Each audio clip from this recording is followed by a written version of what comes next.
Hoy, para Territorio Bitcoin en tiempo de inversión, insistimos en la digitalización de las pensiones.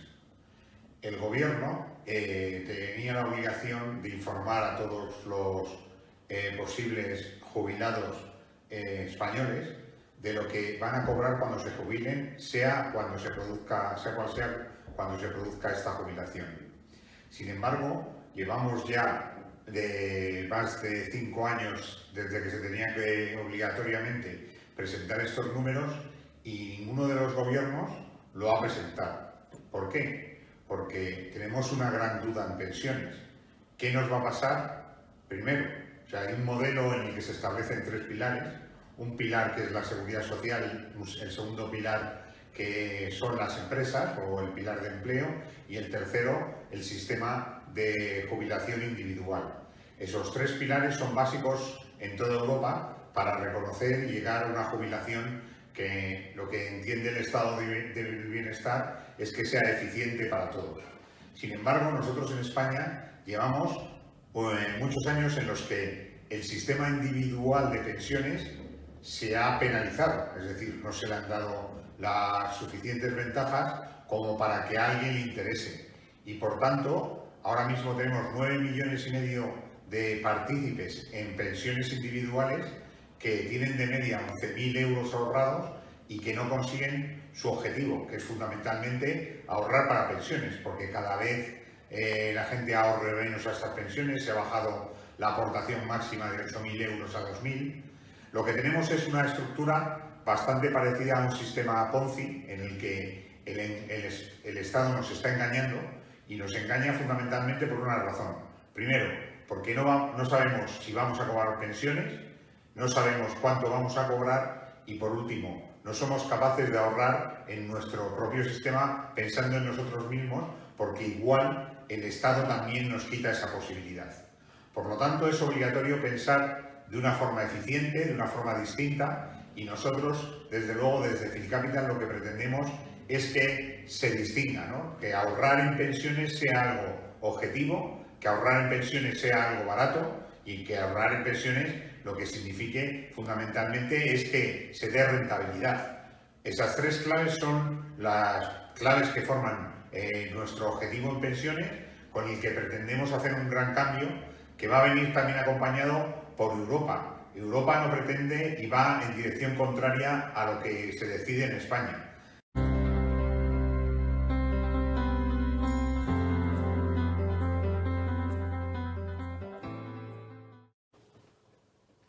La deuda que nos parió. España muy malamente, tras, como dice nuestra internacional cantante Rosalía. A los datos de deuda me remito.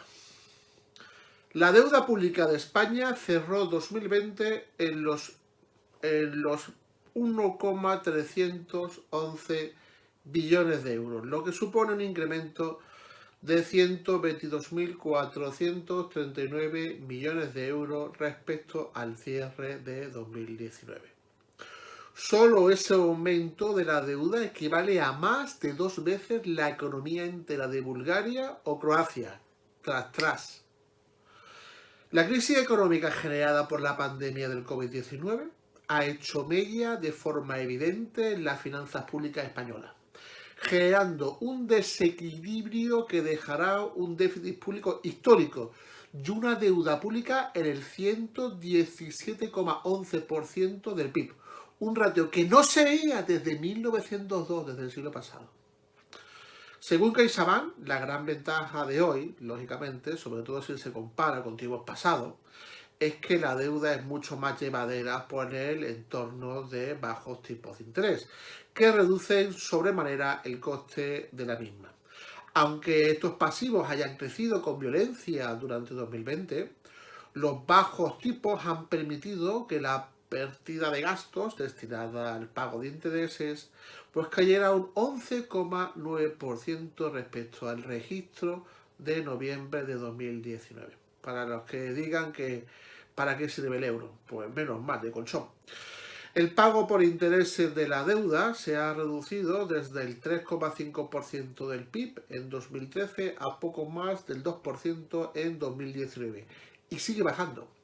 Mientras que el Banco Central Europeo siga apoyando a la deuda soberana con los vastos programas de compra de bonos, la carga financiera de la deuda será reducida siempre y cuando pues, los inversores no pierdan la confianza en el euro y el Banco Central.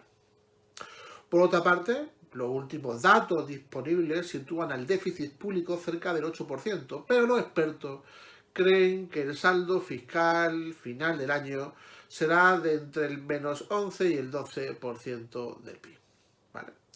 Desde el gobierno explican que en una nota que el mayor incremento de deuda se ha producido en la administración central como consecuencia de las mayores necesidades de financiación para la puesta en marcha de ayudas directas a trabajadores, familias y empresas afectadas por el COVID y ha permitido financiar medidas como los ERTE, la prestación especial para autónomos y las incapacidades laborales por la pandemia.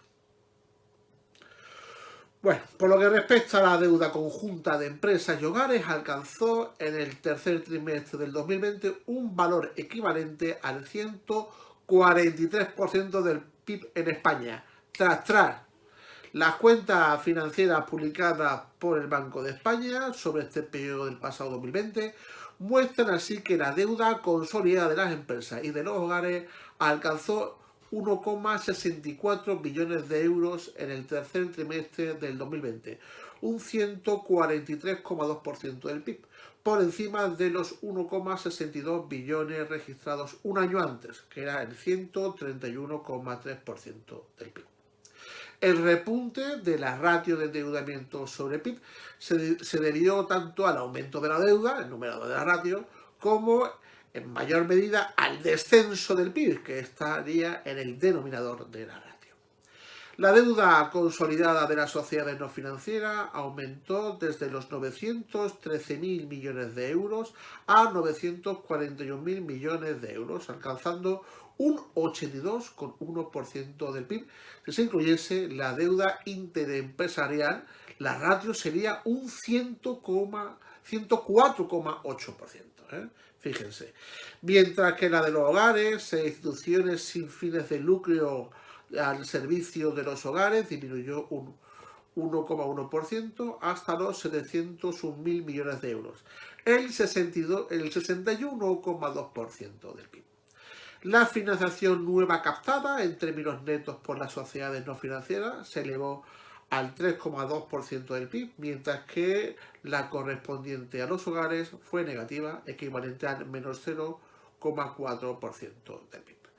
La riqueza neta de los hogares españoles e instituciones sin fines de lucro al servicio de los hogares se situó en el tercer trimestre del año en 1,55 billones de euros, lo que supone una caída del 2% respecto al mismo periodo del año anterior, según las cuentas financieras de la economía española que se publicó en el Banco de España. En relación con el PIB, los activos financieros totales de los hogares representaron un 201,7% a finales del tercer trimestre del 2020. 11 puntos porcentuales más que un año antes, debido al fuerte retroceso experimentado por el Producto Interior Bruto de nuestro país. Por componentes, el grueso de los activos financieros de los hogares se encontraba en efectivo y depósitos, el 42% del total, seguido de participaciones en el capital, un 24%, seguros y fondos de pensiones, un 17%, y participaciones en fondos de inversión, un 14%.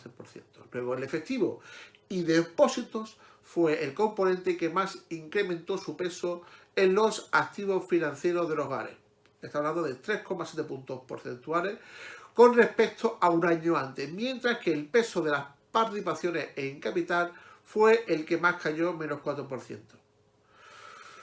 Bueno, nos queda la alegría del Bitcoin, porque en Bitcoin confiamos y posiblemente en un futuro, a lo mejor no muy lejano, pues los hogares españoles, aunque inicialmente muy tímidamente, empezarán a invertir como diversificación pues en este activo, en esta inversión de refugio, ante un contexto internacional nada claro.